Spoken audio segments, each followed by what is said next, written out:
Are you sitting too much? Your muscles think you've quit. Most people lose strength after 60 and don't realize it until it's too late. These overlooked habits keep you sharp, steady, and independent, without intense workouts or big changes. You know that feeling when you wake up groggy like you've been hit by a truck? Yeah, your body's trying to tell you something. And it's not just about being tired. Sleep, or the lack of it, might be aging you faster than you realize. Seriously, poor sleep doesn't just zap your energy. It messes with your memory, weakens your immune system, and even speeds up cellular aging. Let that sink in. But here's the kicker. When you do get deep, high-quality rest, your body starts to act like it's younger than your driver's license says. According to the National Institute on Aging, consistent sleep improves focus, reduces inflammation, and helps the brain take out the trash, literally. Your brain flushes out toxins during deep sleep, including beta amyloid, which is linked to Alzheimer's. That's not just science, that's survival. Imagine your body as a high-performance car. Sleep is when the engine gets tuned, the oil gets changed, and the brakes get checked. Skip those pit stops and, well, you know how that story ends. Now let's get real. Sleep gets trickier after 60.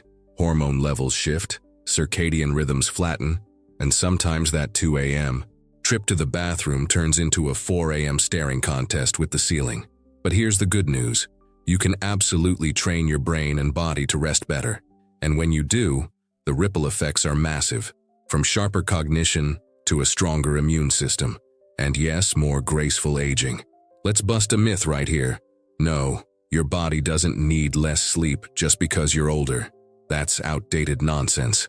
What's true is that older adults may find it harder to stay asleep or enter deep sleep cycles. But you still need the same 7 to 9 hours as anyone else, and you deserve to get them. Don't settle for restless nights and foggy days.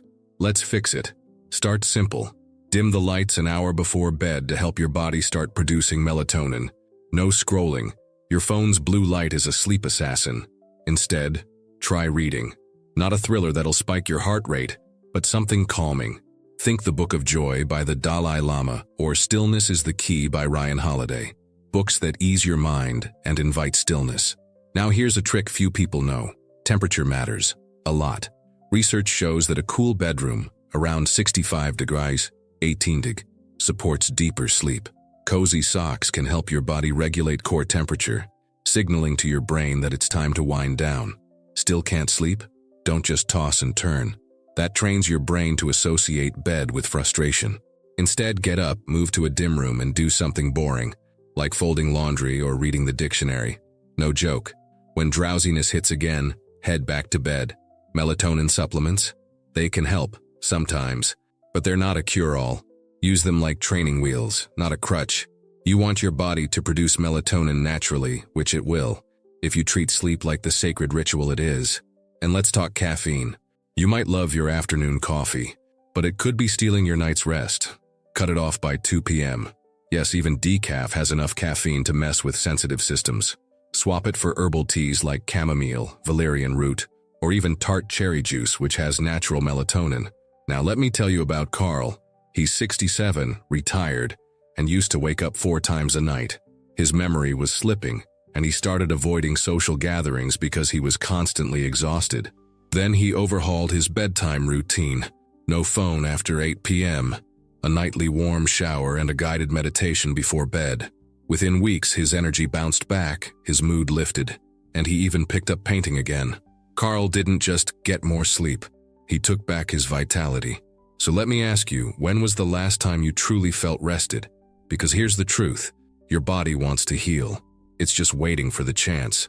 Prioritize that sleep, and you're not just sleeping. You're rewinding the clock.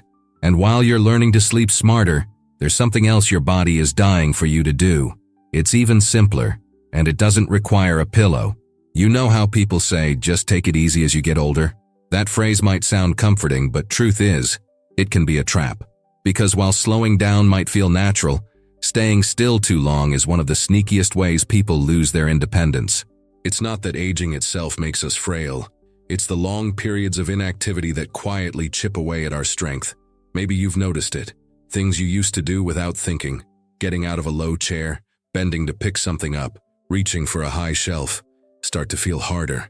Not impossible, just heavier, slower. And if you've chalked that up to just aging, let me offer you something better. It doesn't have to be like that. Your body loves movement, even now, especially now. The trick? It doesn't need to be extreme. In fact, one of the biggest mistakes people make is thinking they need to work out like they're 25. You don't. You just need to move a little, every day. A short walk around the house, a few stretches while you wait for your tea to steep, raising your heels up and down while brushing your teeth. These small actions whisper to your muscles, "Hey, stay awake. We're still using you." I once knew a man named Al, 81 years old, former truck driver, not much for gyms. His doctor told him to start moving more, but Al hated exercise. So instead, he started doing 2 things every day: standing up and sitting back down from his favorite chair 10 times, and walking to his mailbox twice instead of once. That's it. Within 2 months, he noticed he wasn't as winded. He could lift his laundry basket again. The thing is, his body was just waiting for permission to come back to life. You don't need a gym. You need intention. Our bodies are designed to move, and when we stop, things start breaking down faster than they should. Think about your circulation, your joints, your brain. All of them work better when you're in motion. Even your immune system gets a boost. Movement is like a gentle wake-up call to every system in your body. Hey, we're still in this. And get this, sitting for long stretches of time doesn't just make your legs stiff. It actually switches off certain genes that help protect you from disease. But the good news? Those same genes can turn back on with simple, regular movement. That's power. You've got more control over your aging process than you think. Let me guess. You're wondering, okay, but what counts? Honestly, more than you'd expect. Stretching your arms overhead a few times a day, standing up during TV commercials, marching in place while talking on the phone, chair yoga, light dancing, lifting soup cans. Yes, seriously, it all adds up. Movement doesn't need to feel like punishment. It can feel like freedom. And if you're dealing with aches or arthritis, don't let that stop you. There are low-impact ways to stay active that won't aggravate your joints. Even something as simple as ankle circles while lying in bed helps. It's not about burning calories or breaking a sweat. It's about reminding your body it's still useful, still needed, still capable. You might be thinking, but it's been so long since I did any of this. That's okay, it doesn't matter where you're starting from. What matters is that you start, today, and then again tomorrow. Your muscles will remember, your joints will thank you, your energy will creep back in. You're not broken, you're just underused. And every time you move, you send yourself a message. I'm still here, I still matter. Because while you're waking up your muscles and getting the blood flowing, there's another force working quietly behind the scenes that can light up your entire body. And it starts the moment you step outside. You know that warm feeling you get when sunlight hits your skin? That's not just pleasant, it's powerful. It's your body soaking in something essential. And no, we're not just talking about a little vitamin D. This is way bigger than that. Sunlight, natural morning, real sunlight, is like nature's quiet medicine. It regulates your sleep, lifts your mood, strengthens your bones, and supports your immune system. All that from stepping outside for a few minutes a day. But here's the catch. As people age, they tend to spend less time outside. And that silent shift, it slowly starts pulling the plug on some of the body's most important systems. Think about it. How many mornings do you spend indoors without even opening the blinds? How many afternoons go by without a breath of fresh air? It's easy to fall into that pattern, especially when errands slow down, outings become rare, or mobility changes. But just 10 to 15 minutes a day under the sun can change your entire rhythm. Literally. You see, your internal clock, your circadian rhythm, relies on sunlight to stay balanced. When you step outside in the morning, your brain gets a signal. Okay, it's daytime, time to be alert. That same signal helps your body release melatonin later at night when it's time to sleep. So yes, just by getting a little sunshine, you're helping yourself sleep better at night. That's a win-win. Now let's get into bones. We all hear about calcium, but without enough vitamin D, which your skin makes from sunlight, your body can't use that calcium properly. That means weaker bones, a higher risk of fractures, and all the complications that come with them. And it's not just bone health. Vitamin D helps keep your immune system alert, which means fewer colds, fewer infections, and better defenses overall. especially important after 60, when your immune system starts acting a little more distracted. But here's a surprise most people don't know. Lack of sunlight can also affect your mood in a big way. Ever felt down for no clear reason during winter months or long rainy stretches? That's not just in your head.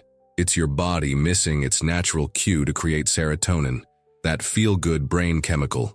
Seniors who get regular exposure to natural light often report feeling more optimistic, less anxious, and even more social. I remember Evelyn, 69, who used to struggle with low energy and restless nights. She started a simple routine: coffee on the porch every morning. No phone, no TV, just her and the sun. After 2 weeks, she started sleeping more deeply. Her arthritis pain even eased a bit, and she felt more motivated to go on short walks again. She didn't overhaul her life, she just opened the front door. And if you're thinking, but I don't have a yard or balcony, don't worry. Crack a window where the sun comes in. Sit near it. Let your skin and eyes, without sunglasses for a few minutes, take in the light. If mobility is a challenge, ask a friend, family member, or caregiver to help you outside for a few minutes. Even sitting on a sunny bench counts. Of course, balance matters. We're not talking about baking in the sun or skipping sunscreen on long outings. Just 10-15 minutes on your face, arms, and hands in the early morning or late afternoon is enough to get the benefits without risking skin damage. And if you're somewhere with less sun, talk to your doctor about a quality vitamin D3 supplement. But remember, the sun does more than any pill can replicate. So many people underestimate this. They wait until they feel low or achy or foggy, and they reach for medications or extra caffeine when their body might just be starved for light. That soft warmth you feel on your face when the sun rises, that's a daily invitation to feel more alive. And while you're outside soaking in that light, there's something else you can start doing, right where you are, to keep your body steady, strong, and resilient. Let's be honest. When's the last time you really thought about your legs? Most people don't, until they have trouble getting out of a chair, stepping into the tub, or going down the stairs. Then suddenly every step becomes a reminder that something's changed. And if that sounds familiar, let me tell you, it's not just getting older. It's a red flag, and a fixable one. Leg strength isn't just about walking. It's your foundation. It keeps you steady, balanced, and independent. When your legs are strong, you move through the world with confidence. When they start to weaken, everything gets harder. Grocery runs, getting into bed, even keeping your balance in the shower. And that slow fade in strength? It's one of the biggest predictors of serious falls. And falls are no joke. Now here's the part most folks don't realize. You can rebuild strength in your legs, even if you haven't exercised in years. You don't need a gym. You don't need special shoes. You just need to move with purpose. And no, you don't need to feel the burn. You just need to remind those leg muscles they still have a job to do. Think about this. Your thighs, your glutes, your calves, they're like your personal bodyguards. They hold you up. They catch you if you trip. They stabilize you when you reach, bend, or climb. If they're not trained, they're not ready. But if you give them just a little bit of attention, you'd be amazed how quickly they respond. I once worked with a man named Sal. He was 72 and had started using a cane because he felt a little shaky.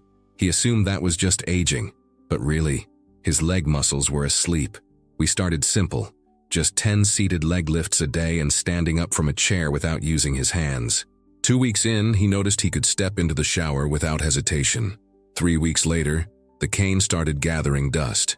Here's how to start right now, right where you are. Sit in a sturdy chair. Lift one leg slowly, hold for a second, and lower. Switch. Do 10 on each side. That's it. Or stand up and sit back down from that same chair. No pushing off with your hands. Do that 5 times. That's already leg training. Want to take it a notch higher? Try gentle wall sits. Stand with your back against a wall, slide down just a few inches, not all the way, and hold for 10 seconds. Or hold the back of a chair and do slow squats. Just lower a few inches, then come back up. These moves aren't flashy, but they're powerful. And they're safer than traditional workouts because they're designed to protect your joints. And if you're worried about balance, here's a tip. Practice standing on one leg while holding onto a counter. Try 10 seconds each side. Your brain and your legs work together to keep you upright, and this builds both strength and stability. Now here's something worth remembering. Most people wait until they can't do something before they take it seriously. But the magic happens when you train your legs before you need to. This is about prevention, not repair. Every bit of strength you build now makes future tasks easier, not harder. That's the real freedom. There's also a hidden bonus. Leg exercises get your heart pumping, which helps circulation and boosts your energy. So if you're feeling sluggish or foggy, it might not be your brain. It might be your legs not sending enough blood upward. Fix that, and suddenly you're sharper, steadier, and yes, stronger. This isn't about building bodybuilder legs. This is about staying in control of your life, about standing up without help, about walking without fear. You don't need perfect form or long workouts, you just need to show up, consistently. Because once your legs remember how to carry you confidently through life, the next step is reconnecting your body and mind in a way that not only keeps you strong, but helps you feel calm, balanced, and focused. Yoga and Tai Chi aren't about twisting yourself into a pretzel. They're about reconnecting with your body in ways that feel good and keep you steady. These gentle movements calm the nervous system, ease stiff joints, and improve balance without the wear and tear of high-impact exercise. Even just a few minutes a day can help lower stress, sharpen your mind, and support your heart. You don't need to be flexible or experienced, just willing. Try seated stretches, soft Tai Chi patterns, or slow, deep breathing. It's less about how far you stretch and more about how often you show up. A woman I know started with 5 minutes of chair yoga a day at 74. A few weeks later, she was sleeping better and no longer needed help getting out of bed. These small, consistent movements don't just keep you limber. They help you feel more in control, more grounded, and more alive. And once you feel that shift, it opens the door to something even more important. Feeling weaker lately? It's not just age, it's habits. Start small, stay strong. Which tip will you try first? Watch now, leave a comment, and subscribe for more simple ways to stay independent.